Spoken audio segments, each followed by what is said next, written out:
Hey everybody, check it out. Anchor by Spotify is the easiest way to start a podcast.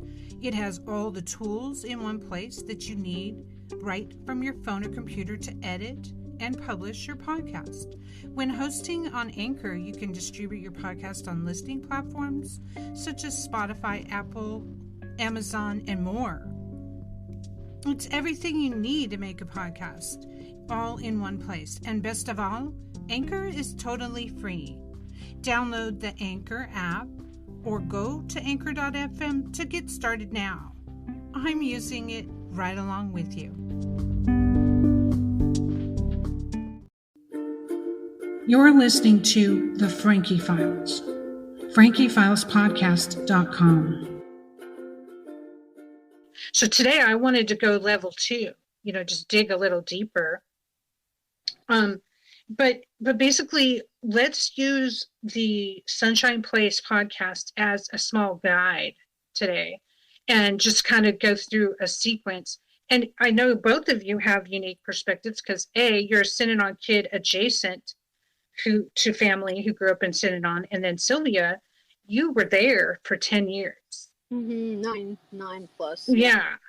So you saw the My husband was there for 18 years, so that's a long time. Mm-hmm. Almost 19. What decade did you arrive? What year? 1969. Okay, so they were 10 years in, 55 is starting, Mm-hmm. right? Okay.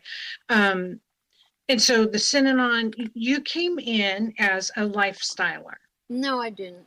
I didn't come in as a lifestyler. Wait, okay, straighten me out. At that time, that was just the beginning of the idea of lifestylers. So there wasn't a lifestyle thing. But, I would have been a borderline. In other words, but there were lots of lifestylers who used more drugs than I did, frankly. Right, because you say borderline, like you were not a heroin addict. You were not an addict, but you wanted to live away from the lifestyle type, I was, I had taken LSD and I had taken, pot and stuff like that. And I wasn't able to I could not handle these drugs. So, and back in the 60s, it's hard to get away from it. It's at every party. Hard. It's like all the time. Yeah. Yeah, very hard. So Synanon was a commune without the drugs. And that's what I was looking for. Right. Community. I was looking for a community. And I was trying to get away from, the drug use because my friends, they all seemed to take endless acid trips and, at least they seemed to function. With me, I wasn't able to function. It was really, really hard on me. Yeah. I wouldn't be able to do it. I can't. Either. I couldn't do it. So anyway, that's the reason. There wasn't really, lifestylers didn't come in till about 6 months later. I'm going to say maybe within 69, 70 is when they first started taking in lifestylers. Okay. Oh, I had the timeline wrong. Okay. Got it. Now, when you arrived, you wanted a different place that was kind of a relief from all of that. What was your arrival like? So you got invited probably, right? No, I went there. I had a friend who was playing the game. She was a game player. And she suggested I come up there. And when I went up there, as I remember all those years ago, they interviewed me and I said, and I didn't have anything. My choices at that time was go into Synanon or go home to mommy. I didn't want to go home to mommy. Okay. So, I didn't have any money or resources really. I was really, so it was kind of, but I had been a lab tech for many, many years. I worked in research in New York, Columbia Presbyterian Hospital, and did a lot of that. And so it gave me a different experience because they were building this internal medical facility. And so the first thing they did is put me to work as a lab tech.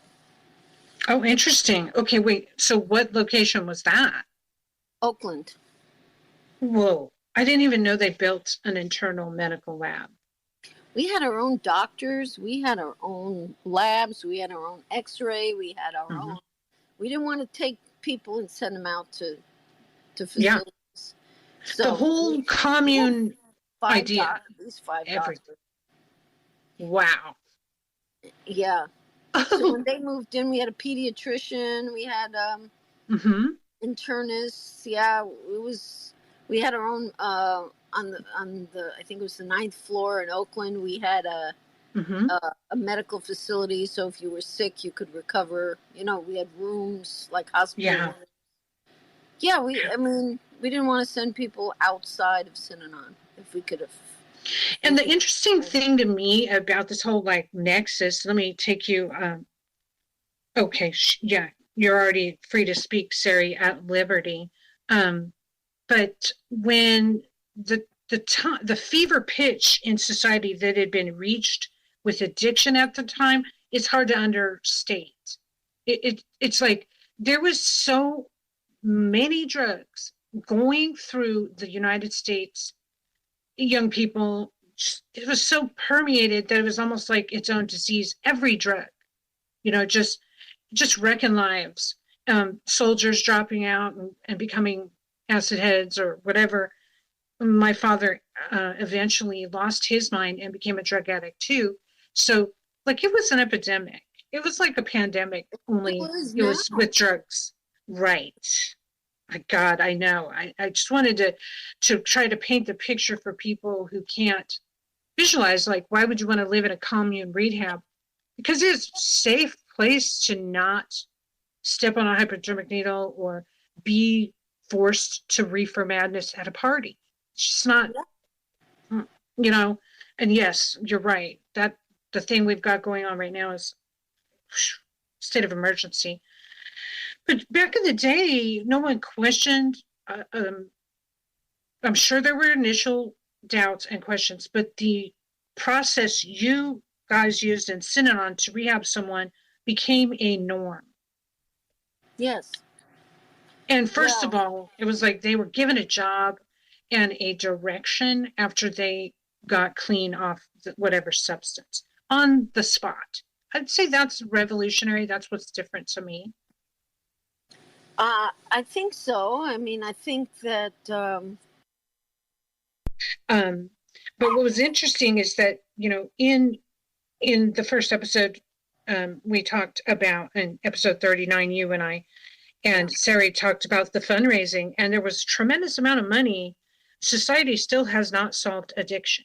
Okay. So I think that there was a tremendous amount of money because it was like, well, we want to solve this, but society doesn't want to deal with addiction. But it does want the music and the theater and everything that comes from people doing drugs, but it doesn't want the addiction in its face. So it was like something to sweep under the rug. And if some guy was willing to sweep it for them, they were happy. I could see why the support was tremendous and financially too. And you actually detailed for us like some of the businesses that they had that would sell to the outside world and make money to keep going. And so there was quite a few. It was a little city, really. Yeah. With its own laws. Totally. And did you guys have a what they call, like a constitution that's an internal constitution, or was there a law posted? Was that way? This was in fact, I'm reframing mine, the Synanon philosophy. Yeah. Which, and the Synanon prayer, which is recited every day. It's okay. Belief that there comes a time in everyone's life. I believe this is Emerson. I'm pretty sure. When he arrives at the conviction that envy is ignorance. Well, that's not exactly like one of the 10 Commandments. Commandments, right? That imitation is suicide. That he must accept himself for better or for worse as is his portion. that though the wide universe is full of good, no kernel of nourishing corn can come to him, but through his toil bestowed on that plot of ground which is given to him to till. The power which resides in him is new in nature, and none but he knows what it is he can do, nor does he know until he has tried. Bravely let him speak the utmost syllable of his conviction. God will not have his work made manifest by cowards, and so on and so forth. But anyway, this was the holy grail of Synanon. And we recited it in the Synanon prayer. Let me first and always examine myself. Let me be honest and truthful. See, I'm saying that from memory because I said it so many times. But anyway, the prayer and the philosophy were fantastic. They were great. You know, pick yourself up, dust yourself off. You know, pick yourself up, dust yourself off. Don't blame others for your situation. Get yourself together. Only you can do that. You know, God will not have his work made manifest by cowards. And God helps those who help themselves. So this was the idea that you know, okay, so your dad left you and your mom, you know, didn't love you and whatever. But you're an adult now. You have choices. Let's move along. You know? Yeah, but I think we know now that is extremely detrimental. And while it is very encouraging, you know, we know now countless studies have shown that psychologically we need to work through things, and, you know, asking somebody to simply move on can have lasting effects of buried trauma, especially when that was taught to the children, because then they never learn how to self-soothe. They only know, you know, to keep it in. Okay. Point very taken. When you say self-soothe, I'm talking about adults now. I'm not talking about children. See, that's a different matter. Those children, we're talking about adults who come in. You know, I was in charge of the newcomer department, myself and Gary Williams. Down in Santa Monica, we had about 100 right off the street dope fiends or people that were placed there from jails. Wow. From the courts and everything. And 100. Oh yeah, at least 100, and they were coming in, and there was him and I. I mean, there were not at that point, and this is like in, this is in the 70s, maybe 75. I can't remember exactly. And he,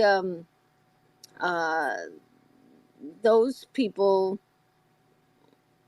I mean, who's going to do it for you if you're not going to get your act together? You know what I mean? Some of these people, their choice was go to Synanon or go to prison. Right. There's a motivator. Yeah. Synanon was a hell of a lot better. The food was definitely better than prison. and you were treated better than prison. Of course, you had to do things. You had to exercise. You had to not eat sugar. You had to give up smoking. You know, let me interject. A lot. Yeah. So some of the listeners of the Sunshine Podcast can get, you know, stuff from this. We had a question, audience question. Was there any connection to the Betty Ford clinics that later became very popular? Was it inspired by Synanon, guys? God, I don't know. But Betty Ford clinic wasn't it more of a hospitalization kind alcohol of program? Focused? Alcohol. But I think it was more of a I don't know much about Betty Ford clinic, so I don't know how it was run. Yeah, I could see how it would be inspired, maybe. The idea of retreating and cleaning up, you know, became a thing, became what's called rehab now. Yeah, but you get out of the Betty Ford clinic. Correct. You don't live there. You don't get out of Synanon. I think the big difference with the Betty Ford clinic is that what, from my understanding from Betty Ford, is they have comprehensive treatment. They have psychological treatment, physical treatment, medical treatments for kicking. And one of their big pillars is that they treat the family as a whole. So when the addict goes into a Betty Ford center, the family does intensive therapy, both separately and with the patient, because they know that addiction is also about, habits and your environment. I think there is absolutely some influence from Synanon, for sure. I mean, as with any, Alcoholics Anonymous or Narcotics Anonymous type group. However, I think the treatment is much more comprehensive and holistic, from my understanding, rather than Synanon, which really separated the families in that sort of line that we were talking about, where, the parents had to get their act together and only they can do it. So, they got to separate themselves from everything. And Betty Ford understands that those patients will go back to their families and back to their environments. Yeah. And they try to treat everybody as a whole so that everybody can change. And that is the tricky part, is like, addiction is when we have feelings we need to take care of, or a hole that's not being filled, or something that needs to be met. And we can toss something in there to make us feel better, food or whatever. And well, I think, don't you have to pay for Betty Ford, or isn't it? Yeah, like I think so.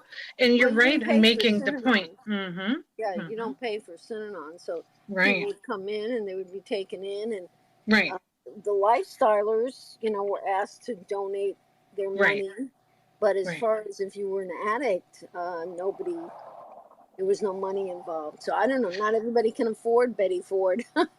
No, right. Oh my gosh, yes. That's one of the major issues. It's like these rehab things we have now are very, high level, and they're retreats. They're by the ocean. They're only $10,000 for a week. You're like, whoa. And not that I have direct experience with any of that, but listen, guys, I wanted to go episode 1, Kid Snatchers. Spoiler alert for anyone who hasn't listened to the podcast. So in Kid Snatchers, you guys, Sari, you narrate the part about the part of Synanon that is where a parent signs a kid up, and then a squad picks them up at their house without their consent or will and takes them to Synanon. Tell us how that would go. So that's a controversial topic even within the Synanon community, because there's two ways to look at it. Of course, in one sense, the parents are the legal guardians, and their children have been somewhere else by their will. However, they have the final legal say, and if they want their child with them, they want their child with them. So, some could say that, that's absolutely within their right. It wasn't as traumatic as people said. But, the other way to look at it is that these kids were finally settled in possibly the first stability they've ever had, because their, parents were addicts. And, they were ripped from people that they knew and loved and, possibly felt safe with. To be in a school where their safety wasn't necessarily guaranteed. And, it was scary. And there were kids that really did feel like they were, kidnapped and ripped from their home, and the ugly legal battles ensued for custody. But, so you could say that, they were kid snatchers. I mean, they did go in the middle of the night, so they would say, well, it was to, keep the kids calm, and, there was never a right time, and they couldn't take them out of school. But it could be very traumatic. In fact, we now know Paris Hilton had spoke about her trauma with TTIs. Now we know the troubled teen industry, and she was taken to her facility in the middle of the night. They literally grabbed her, put her in a van, didn't tell her where she was going, and drove her off. And she now has therapy for that, because that was traumatic. So we know that these kind of situations leave a lasting impact. And I feel for those kids because I can't imagine finally having a break from your sick parent and then being putting back into harm's way. Mm-hmm. Okay, let me say this about that though. There always had to be a parent involved. In other words, either the one parent was in Synanon. I mean, it was by one parent's consent. It may not have been both parents, but one of the parents did consent to. Now, some of these situations were when a dope fiend came into Synanon, and they were there for many years, and their child was in either in welfare custody, in foster homes, and they wanted to have their child in Synanon. Then there were situations where Synanon went to bat and for them legally for them to get custody of their child. Now, once they were in Synanon, they were placed in the Synanon school, which didn't have them interact with their parent that much, Right. So, but there had to be a parent involved. So, and a comment I'd like to make is that what's interesting about that is that if the parent was causing the addiction, the first relief the child ever had was the separation experience, in case that was like abuse, happening. Right. But I think it was the beginning, and you have to correct me if I'm wrong, but it certainly is a norm now. The court-ordered rehab didn't exist back then. I don't know. I really don't know. And when you say they were saying you have to get clean and then Synanon was an option, oh my gosh. Yeah. So that's like having a contractor of the government, being a contractor of the government. Right. I'm not sure I understand. Well, if it's a solution to the court that the child could go to Synanon or adult, yes. prison or get clean here, wow. That's got to be the first of its kind at that time. Yes, definitely. Yeah. And we had amazing. But the other thing was the children. See, you have the children that were born in Synanon through the, the hatchery, and then they had, this group of people that went through this birthing thing together. So those kids had a sense of entitlement, let's say.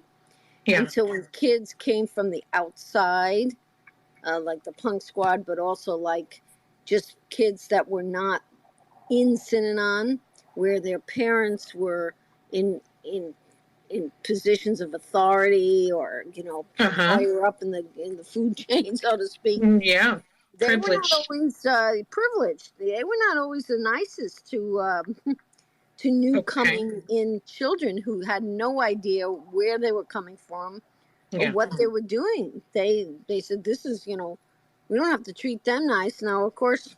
I'm not saying it's right, it's wrong. And they know it now, too.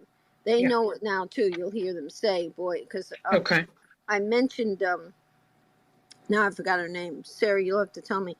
Who was the gal who was taken in? It was in that first episode. In Kid Snatching? Talking about. You know what? In Kid Snatching? Yes. I forgot her name. Well, looking on the description, I don't think it's listed. Selena and Mike? Yeah. Selena and Mike? Selena. There you go. Yeah, so my kids, my daughters, my stepdaughters. 2 daughters, okay. They knew her, and she said they didn't treat her very nicely. And she's sorry because she didn't realize, they didn't understand they were children, so they didn't understand how stressful, how scared she was. Yeah. They just there's a pecking order for those coming in for rehab. They're also they're entering like a prison system for kids, sort of. Yeah. Which is educational. They were the originals. They felt entitled, Yeah. So here was this foreigner coming in, and Lord of the Flies. Yes, they did. And it's a shame. It's a shame. that that dynamic, I can only imagine. Yeah. Well, okay, go ahead. Sorry. Well, it's very frustrating, even listening to some of this rhetoric, even now, because I feel like there's a lot of apologetic rhetoric around this issue. Was it legal? Yes. Blaming the kids that were already there for, making it a tough situation on the younger kids, but really, you have to understand that, yes, this was a, back to your pertinent comments. Yes, this was court-ordered rehab, technically the first of its kind. But you have to understand that Synanon prided itself on not taking any government resources or any government grants. They had people that came and took a tour, from the government, so that they could take, put their best foot forward, and then they would go out and say, it's a miracle on the beach, and they funded their own research. That's the caveat, their own research on the Synanon school, and then they would come out and say, this is the best school, it's great. But you have to understand, they prided themselves on not taking any government resources, so that they didn't have to, kowtow to anybody. So they didn't have to change themselves for anybody.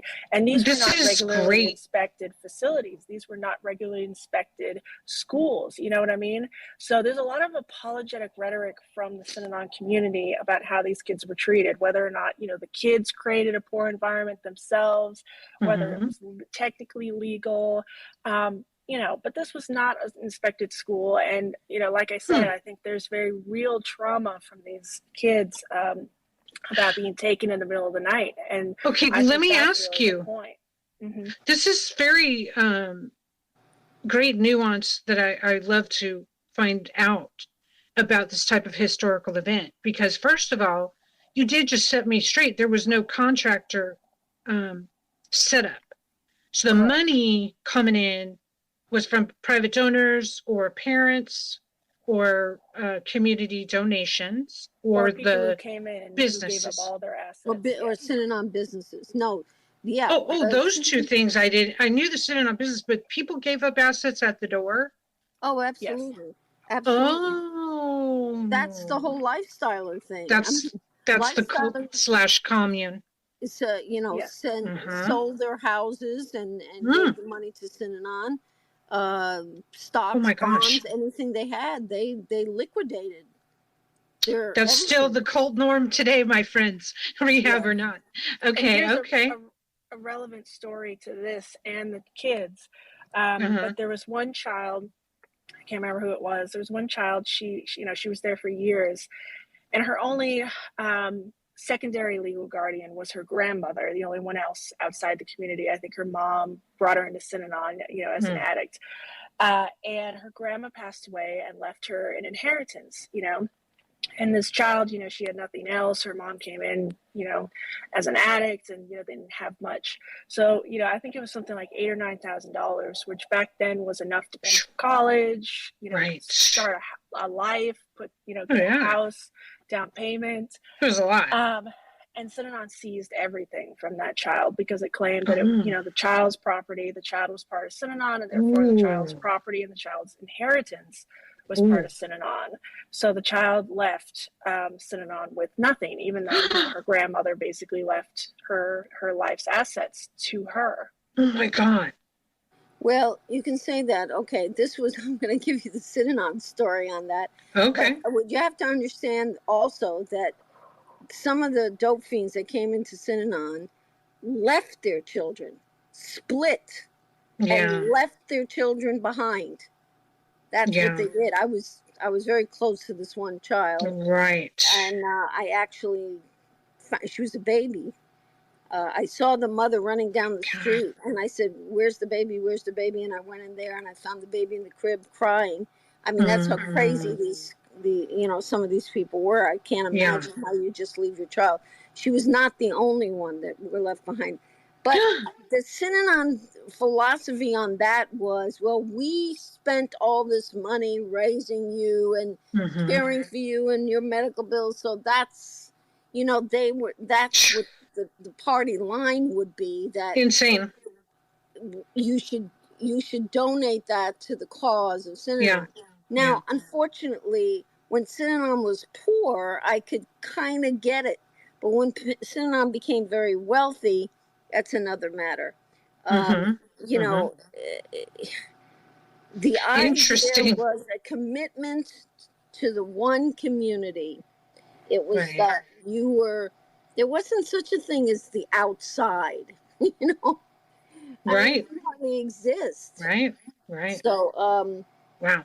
I'm not saying it's right, or I'm not saying it's right. I'm just giving you the party line. The party line would be how they made it happen. We fed you, we clothed you, we doctored you. You owe and now, us. You owe us your life. Okay, I can see how that would be large sums, each person giving that up. And many a cult has done that. Synanon, Scientology. Okay, so now the second episode, and there's 8, Miracle on the Beach, covers basically the concept that started Synanon. You know, Diedrich's motivation, Charles Diedrich's motivation, his own alcoholism. But it's interesting because his focus was not alcoholism. It was anything, but it was basically really focused on heroin, wasn't it? Oh, I don't know. Yeah, I guess at the time. Well, it started out with alcoholism. You know, it started out that because he was an alcoholic and he was an AA person. Yeah. So, but then, you know, some heroin addicts came to his meetings, and he just happened to notice that they weren't using drugs. So, heroin was very big on the streets then. You know, right? It was. Beatniks and all that. Yeah. So, you know, we're talking the 50s, early 60s. And then we got a whole new blend of people, you know, people like me who, you know, took acid and stuff. But then we had young kids who were taking just designer weird drugs. They'd come in, be totally messed up. I mean, there was a lot, you know, there's a lot of bad drugs out there. Still, as you say, even worse, right? Even worse now. And so, and now it became known in Santa Monica, right, on the Miracle on the Beach. And it's funny because that vibe hasn't changed much in that area. Still, like, people like to, there's a lot of rehabs there, various counties, Orange County, LA County. But then this idea of going from rehab to using LSD medicinally, internally with people, it really, I can't help but fixate on that, jumping that bridge. Thing about that, I mean, I never noticed that in Synanon way. I did not. I'm not aware of any. Okay. So that was certain people, maybe. I don't know. The whole episode 3 is about how he took Diedrich took people on guided trips using LSD. That was much later after I left. It was after I left. If he did that, we had we had something called the trip, which was a dissipation. It was a dissipation, meaning you didn't sleep for 72 hours. And the dissipation, there were not any drugs. I mean, I was a guide on one of the trips, and my husband, Bill, he was the conductor. What it was is when people lack sleep, they are much more prone towards spilling their guts, telling the truth, telling whatever's in their closet, the closet of their mind. And my husband was very good at psychodrama. That was another big thing that we were into in the early days. And he was able to play out people's fathers and, you know, different characters in their lives that were causing them, that they had hidden away, that were traumatic for them. So the trip was a combination of, it was an experience. It was incredible. It was incredible. You went in on the trip in robes, no jewelry, no makeup. no ribbons in your hair, just you. And there were many long game situations, but there was also music and people. We did a thing with washing of the feet, which makes people break down and cry. It's just very. Some people have never been loved or touched in a loving way. So we had guides and shepherds and a conductor. I mean, these were all the things, but it was all based upon at the time, and I can't tell you who exactly. It was all based around dissipation, lack of sleep. Yeah. Well, you you give me flashbacks to my experience in the cult, because they use sleep deprivation all the time in these group settings and psychodrama. So it'd be like, you have an issue with your sister. Okay, I'm going to be your sister, and Right. we'll role play. Yeah. And it can get interesting, but it could also get kind of hairy when you don't have someone to turn that off or come in and say, be an arbitrator. It's like, wow. So, but in that era, this was so normal. Yeah, and what else? I mean, let's face it. What else is there? I mean, what are they doing now for people? So people are going into therapy. Not a lot. Not a lot. So sadly, there's an app now that young people can get counseling on automatically from AI. Come on now. What? From an AI? Yes, an app that you put in your problem, you type in some keywords, it'll say, well, it sounds like you're experiencing depression. Why don't we do this? That's okay. Funny.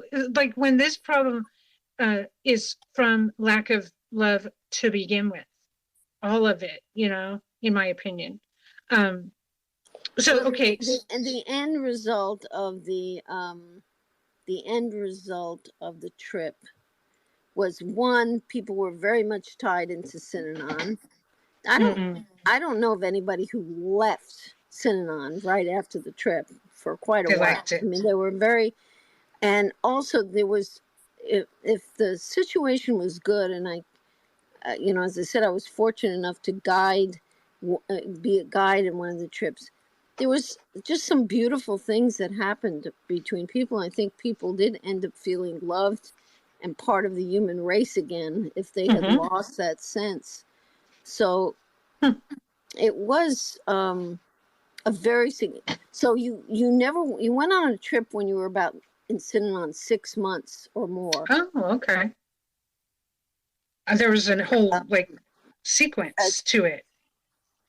Yes, you had to be. You had to be there a while, and you had to. Okay. So. You have to be clean. 6 months, probably. How long does it take to dry out? Technically, you saw it 100 times, I'm sure. Oh, I don't know. I mean, everybody was different. Depends on what they were using. I can't say there was one thing, and it depended how long they'd been using and what they were using, and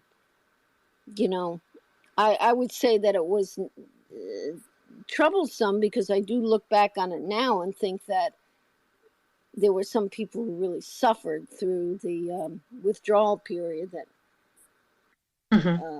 maybe that was severe. It was severe. I mean, throwing up and being really sick. But I think the idea of cold turkey was that, do you want to go through this again? Maybe you better not do it. Right.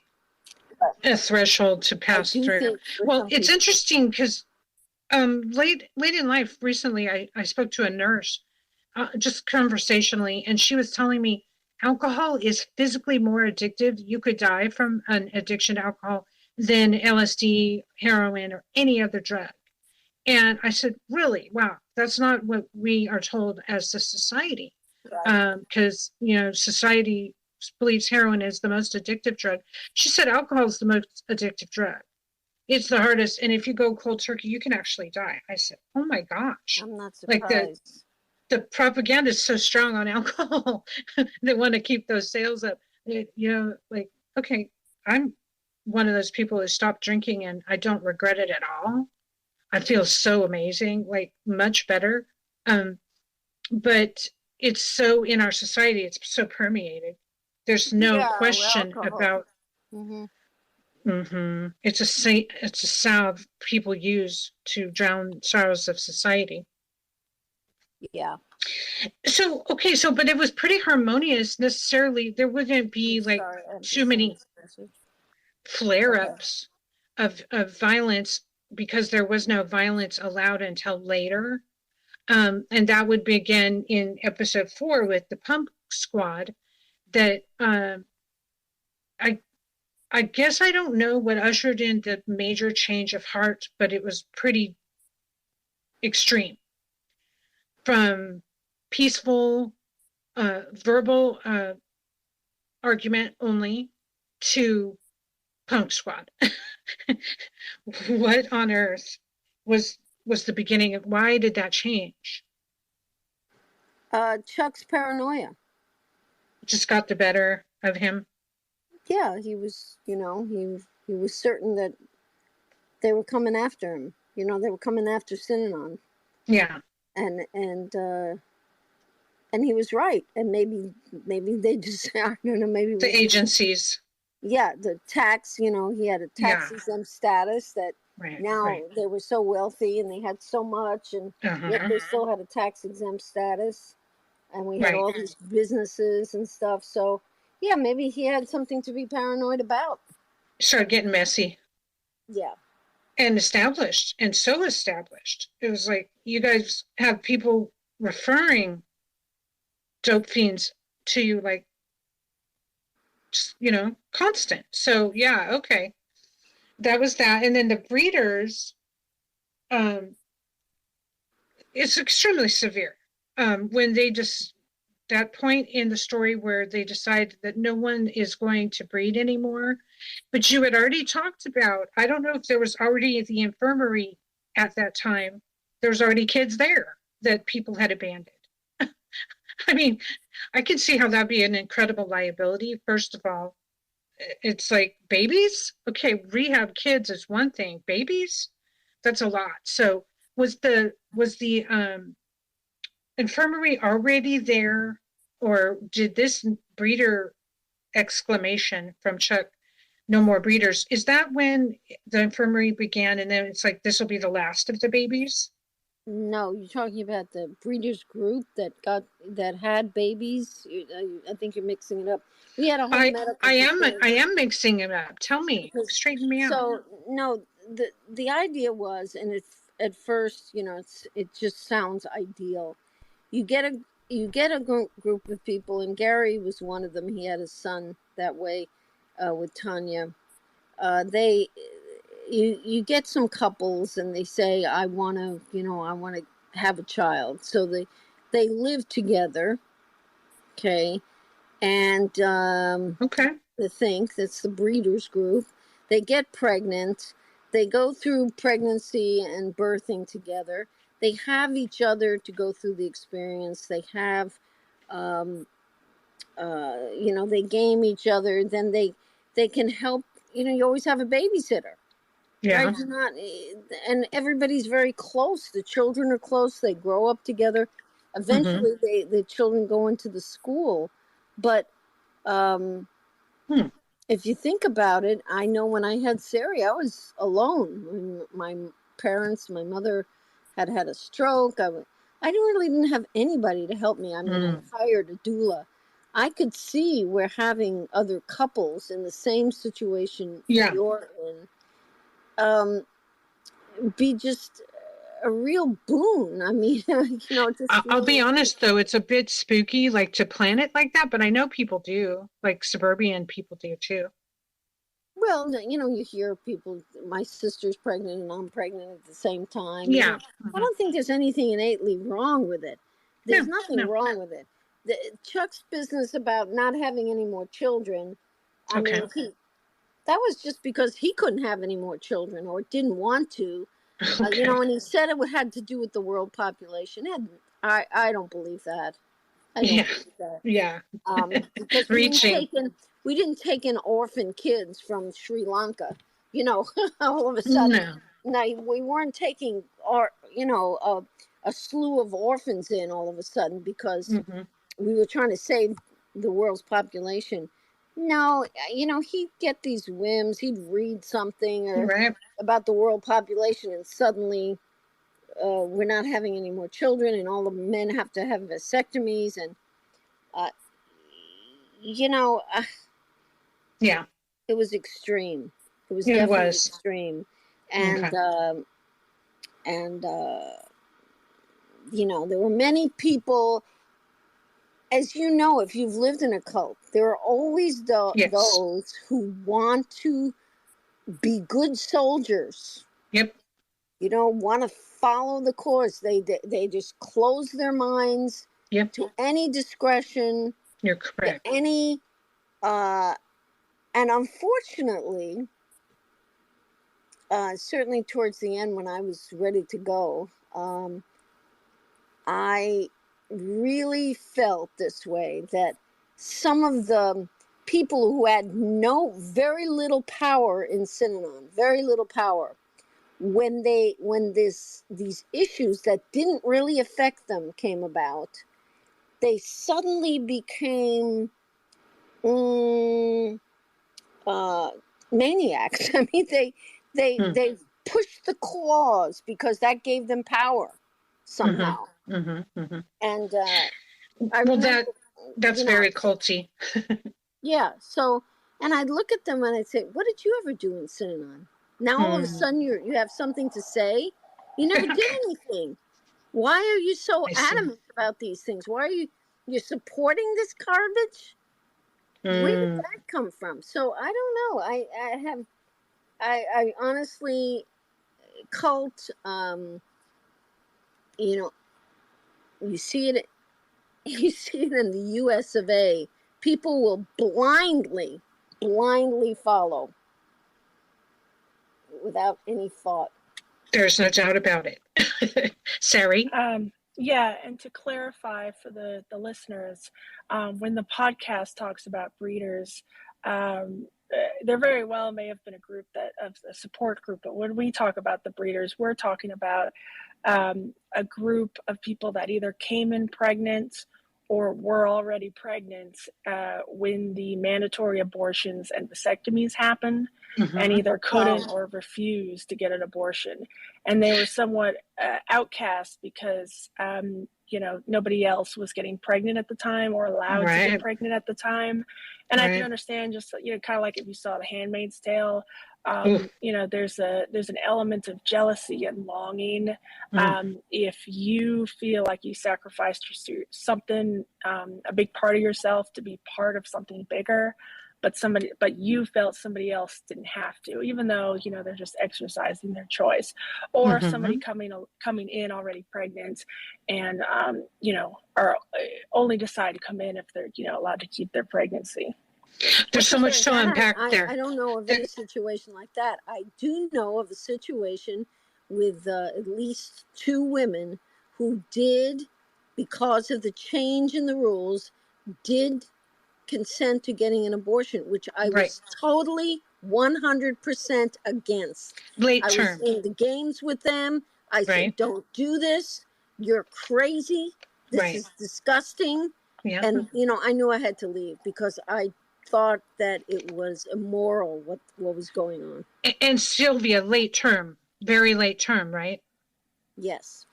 See, that's a whole nother. And why does somebody consent to that? That's my question. I know. Why does somebody consent to that? Yeah, that was an abomination. Yeah, they could have left. The same thing, you had these young 18-year-old boys saying, "I want to have a vasectomy." And I'm going, mind control. Let 18-year-old boys who don't even have a chance, don't know what they want in life to participate. But it was like and this is the kind of times when I want to hover in time and set this is the kind of points I get to in these conversations where I think, imagine being in a closed-in community that doesn't answer to anyone else in the world at that time. Just really closed in. Just imagining that everything was a group decision. It's so different than how we live, now. Yes and no. You still have an HOA that tells you how to, what to do, and you still. But I mean, I want to stop and hover around these pregnancy decisions and these abortions and forced vasectomies, and Sylvia, what era are we talking about? That would have been. That would have been about 77. Okay. I was thinking 9. So, okay, 70, thank you. 76, 70, 70. I left at the end of 77. So, I mean, to suddenly have that turn. So I can imagine it just reverberated through the ranks. The question I have, whose fault is it? Yes, Synanon was insane. I'm totally not saying that. But at the same time, no matter what society you live in, okay? Yeah. You have some moral obligations. Oh, yeah. I mean, I could tell you specific stories about my own situation there. But when a person loses their moral sense, as has happened in societies all around the world, many, many times, then you have to ask yourself, how does that happen? And it's still a question in my mind, how these people consented to something that was so obviously wrong. Yeah. How do they do that? And I don't know. I guess first, wanting to be part of the group. They want to be and part you of the say group. They want to be a hero or something to some, I don't know. I couldn't do it. Well, studying this, agreed. But studying this also, it's incremental. We it just really impacts me, your stories. And Sari, you're bringing up the point of, how extreme it got, because I was in a cult, I could say we, and I was taken there at a young age. So 8 to 22. So I'm an adolescent when I start trying to, understand what's going on in the cult. But similarly, some of these people in Synanon were trying to make life decisions, but based upon major influence from a large group.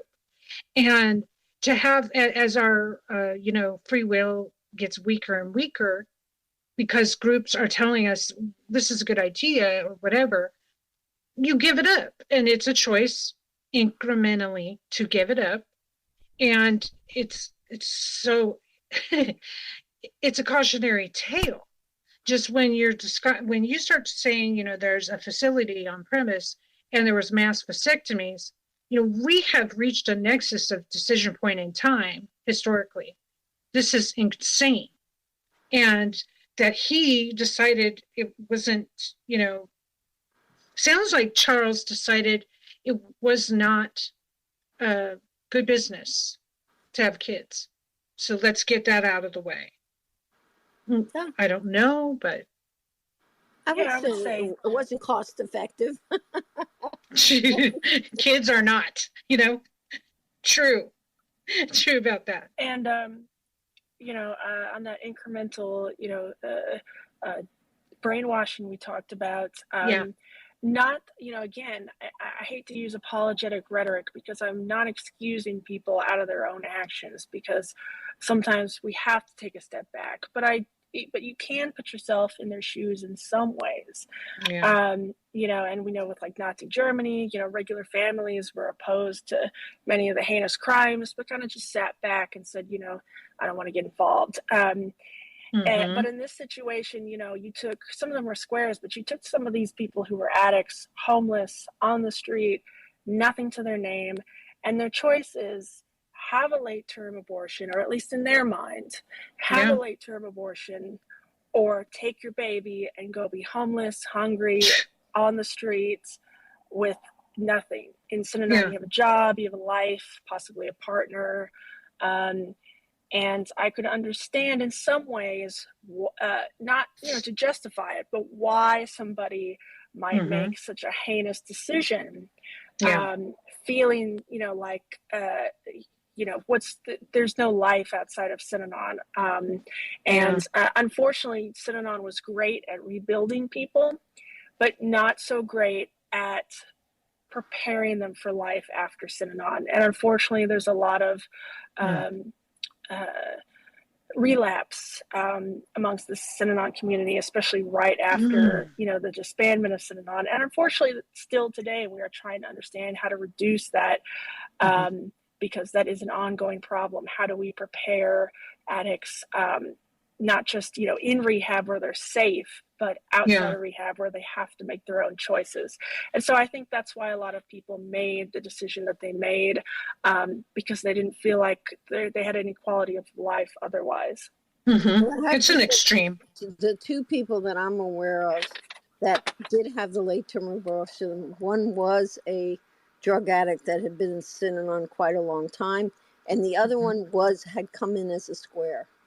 So that particular thing, I think it's the belonging thing.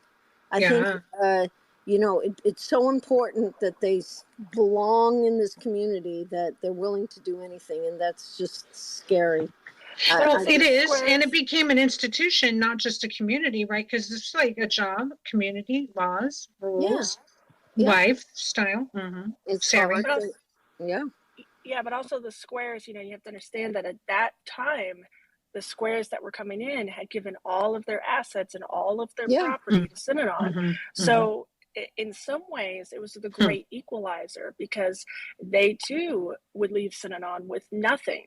And, that was putting them in a poor position as well. So by the end of it, they were kind of, in a smart way, Chuck, created the way to equalize the squares and the addicts, you know what I mean? But, the sad part is that they were all in that same boat, really. There's a little bit of envy, anger, and jealousy towards people that didn't have the addiction, maybe. Possibly, but if they came into Synanon and stripped down and had nothing as well, then they were a little bit more accepted. You know what I mean? I think true. Not that it was right to take everything away from them, but I think if they had kept on to that and held on to that, not only would Chuck not have as much control on the squares as he would on the addicts, but I'm sure there would be much more of a rift between the two communities. And same for all cults. You must perform the initial ritual to get accepted in, right? And then you're a part of this group. And then you have to perform the continued acceptance rituals to stay in the group. I did that. And they became more and more outlandish until I said, I'm leaving. That's basically the only thing. You too. Same thing. Sylvia. That's exactly right. I said it became more and more demanding and insane. Right, and I don't believe this anymore. I don't believe in you anymore. And the first was the violence, right? Yeah. And then the separation of marriage and saying you have to change partners. Right. The babies, the forced vasectomies. What else was on your shelf? Oh, you mean as far as not believing? Oh, well, I feel like, particularly, I mentioned this in the podcast, when Ron Cook came in a game wearing a holster and a gun, right. What's the point? I mean, over. The game was the church. The game was the prayer meeting. The game was the glue that kept it together. And if somebody can carry a gun into a game, then it's over. It's done. There's no game. There's no prayer meeting. It's safe place. Yeah, it's not a safe place. It's a hierarchy of beings, and that's not what I moved into. So I was done. I was definitely done. And it's funny because when I hear all the details that went into Synanon, there was such a height and a high time. There was such a positive and a high and a productive time. And I say, that's probably true for most cults. And then on the decline, it's sheer madness, right? As it unravels. But we are seeking, there's something in us that seeks a perfect community, a harmonious working life. Still, Right. I think that's still a dream for most people. And there's part of me that's truly cynical towards the idea of God and towards the idea of a commune, because I think there needs to be a balance in a commune and a community and a sense of self. If we lose it, there's going to be a breakdown of the group too. If each person loses their sense of self, there's ultimately one person has to be the totalitarian leader, or ultimately already was. Well, we can't even get marriages to work. So, I don't know how you get a community work. I mean, 50-60% of marriages end in divorce and violence and all kinds of stuff. So even two people getting along is difficult. Then you have Right. I don't know. I don't know the answer. I really don't. At the same time, I have to say that I did flourish for a while in Synanon. Right. I did think, I did feel at home. I did feel like these people were my tribe. We were broken up into tribes. Right. And there was a sense of being part of something bigger than yourself. If we look at our, the current state of affairs in our country, look at what we got. We got some serious problems of violence and just very serious challenges to democracy. And I think that it's the same kind of thing. We just haven't figured out the human condition. Exactly. Synanon is kind of just a reflection, a small reflection, really, 2,000 people at its height. Right. And we couldn't do it. We couldn't get it together. So. Yep. Understood. And you're not alone. No, and I really, I regret that. I feel sorry that it didn't work, that it couldn't work, that we had a leader that fell apart. I do too. I saw great things and great sense of community, and I saw destruction. Right. It's like, so we've seen firsthand, and Sari, you've seen all the after effects in your family and all the friends related to Synanon. You've seen many after effects. You saw your father looking over his shoulder most of his life. Yeah, and especially after doing this podcast, I was surprised to see how many Synanon ex-Synanon members still have some I keep using the word apologetics, these deep-rooted apologies for the community. And I think they're still very much torn between what it was and what it became.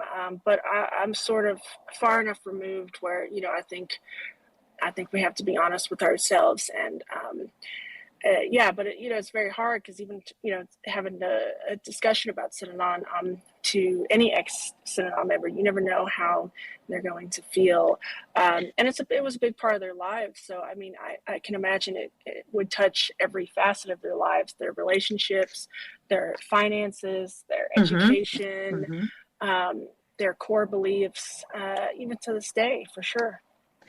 And we all have such varied experience, depending upon our age, our status, etc. During the time in the cult. I've recently spoken to, for the first time in 30 some years, spoken to ex-members of the cult I was in, Morningland Church, as well. And some had a very positive experience. They don't want to see anything negative. And they're, and I'm over here going, well, don't fool yourself. People were hurt. So there is always a spectrum, but what's interesting to me, both of you guys have such unique perspective because Sari, you grew up with people who had all of this experience in Synanon, yet you were born after. And then Sylvia, you saw the rise and the decline, the good ideas gone wrong. And we all can say, look at humanity and look at us try. And we keep trying, and I haven't lost my sense of try still. I still want to experience the group. I still want to experience positive creativity among my human fellow beings. And it's not like I'm just not going to let it kill me. I'm not going to let it destroy my sense of faith in other humans. We're still good. But certainly these things do tell us a cautionary tale, and the details, the devil is in the details, because you got so much to share, both of you, from these perspectives. And I would love to hear your final thoughts on this. Well, I just want to say that the people who, I mean, I'm with Sari on this. I'm surprised sometimes when I've spoken to people that they have a Pollyanna view of Synanon, and that they're still justifying it. And I'm not one of those people. I mean, I certainly speak about the good, and if I had to say anything, really had to talk about it and write about it, I would say talk about the education system, that reading Emerson and having searches, and we did a lot of amazing things in small groups that were very exciting. But okay, I'm not a fool either. And the way it turned out, the intention was there for goodness. It really was. But it just went off the railroad track, It just went off the track, and it forgot. And I say this now in terms of school. I've taught for 20 years in schools. I've been in a lot of different schools. Schools forget their purpose. Their purpose is to educate students. Yes. So what is their purpose? It's testing. Not, testing, yeah. It's to control teachers, that they script their knowledge, so everybody's scripting the same nonsense. Oh, you bet. So, schools are cults in a way, and institutions. And you've been a teacher 20 years, you say? Yeah. Mm-hmm. So, wow. I've seen this repeated, this pattern. Yep, me too. Over and over and over again in various organizations that I've been part of. Worked for big companies, it's PC support, and I've seen the same process happen. Yep, yeah. So I have too. And I just, so it's not just Synanon, it's the way human beings want to work in the world. And until they can understand, you can't have one leader who's in charge of everybody, and you can't have fearful people. No. So I don't have the answer, because obviously I'm not the leader of the group, but sharing your knowledge is vital. I agree. You have a lot. 100% that some of these people who are justifying, and you know what? I understand they were in Synanon for 40 years. Some of these people, you know what I mean? 30, 40 years. It's like being institutionalized. They can't. How are they going to wipe out all that time? How are they going to say bad things about it? It's going to be very hard for them. But I am surprised always. It just does throw me back. And when I start to talk to them and I hear in their voices that justifying, well, we did what we had to do. No, that's just not true. Anyway. I see the same thing politically, Oh, yeah. Sari? It's all over the place. Are you there, Sari? Yes, I am. I think the closing note on this is just like your experience, Frankie. I think the more we talk about things and the more we don't, push them under the cover, we can have differences of opinion, and, everybody has their own comment, of course, but we need to talk about the pain. We need to talk about the good, but we need to talk about the pain. We need to talk about the problems. We need to talk about who these cults hurt, and really break down how these cults came to be. I mean, of course, Synanon didn't start out as a cult. Right. And, not every religious church, falls down that rabbit hole as well. I mean, depending on the community, of course. I'm talking on small scale. Agreed. So, yes, I think we just like you, I love your podcast, because we just need to keep talking about it. We need to talk about, every cult and break down how this phenomena happens and how people get sucked in, and not only just sucked in, but how like you said, the gradual effects keep people in dangerous cults and allow things to happen that they otherwise wouldn't allow to happen. And it's like goes back to, cave times. Like we go in troops, we go in clans, to protect ourselves. And it's a natural wanting to belong to a school of fish is a natural increment. But I personally am comfortable with being a societal outlier at this point to speak against some of the formations that I don't agree are healthy. And your insights have been so great. And I've loved speaking to you both times because you both have just a very unique perspective. And I hope you keep on talking to everybody. Well, and I hope you write a book together or something. That's cool. Yeah. Be very interesting. And you say you're waiting for season 2, possibly, of the Sunshine Place podcast. Is that true? I don't know if anybody's been talking about season 2. I don't know. Oh, okay. I'm not sure where that was from. My bad. I must have read something, some pundit somewhere. But you've got 8 episodes. Will there be more? Yes. I mean, I would love to do a season 2. I mean, I would love to talk about season 2, but I can't, there's no guarantee or anything like that of a season 2. But if there is, then I hope listeners will, give a shout out to the podcast and let people know that they were interested in a season 2. And then of course, there's much more to dive into, of course. Well, I better get on that because I want a season 2 because with 50 years total, right? Right. Of Synanon.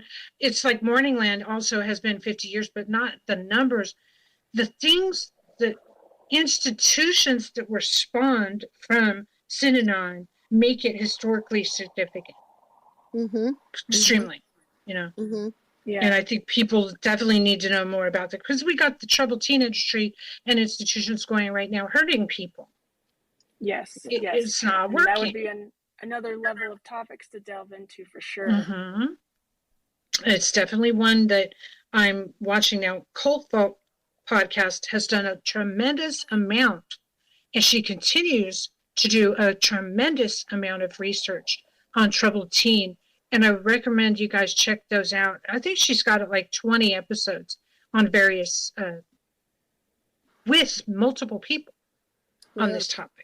So she's really diving into it, and a lot of it harkens back to Synanon, the CEDU schools and the taking notes later, ex-Synanon members taking notes and trying to create schools. And so, it's one of those things that looms. So I jumped out of my skin when the podcast came out. I was really excited because having been in a cult in the 70s, you guys were right around the corner. And I would always hear things about Synanon and think, oh, okay, it must be like us. And then when I saw the shaved head, I'm like, well, not exactly. Shaving everybody's head and snatching them in the middle of the night was not happening at Michael. Just wait. Yeah, but each cult has their own sort of outward symbol, whether that's a dress code for women and men, whether that's in some religious communities a skirt. It's not only a way to equalize the people within the community, but also to show others that they belong, that they belong to something that's not the status quo. True. Well, and can you imagine, as a redheaded twin, my sister and I wearing white to school all the time?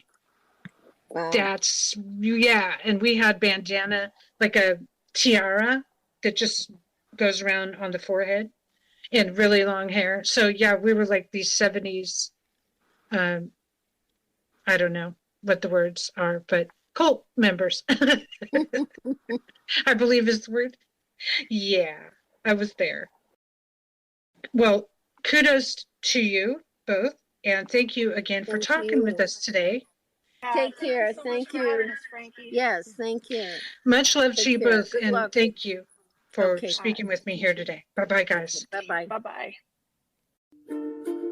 You're listening to The Frankie Files. frankiefilespodcast.com.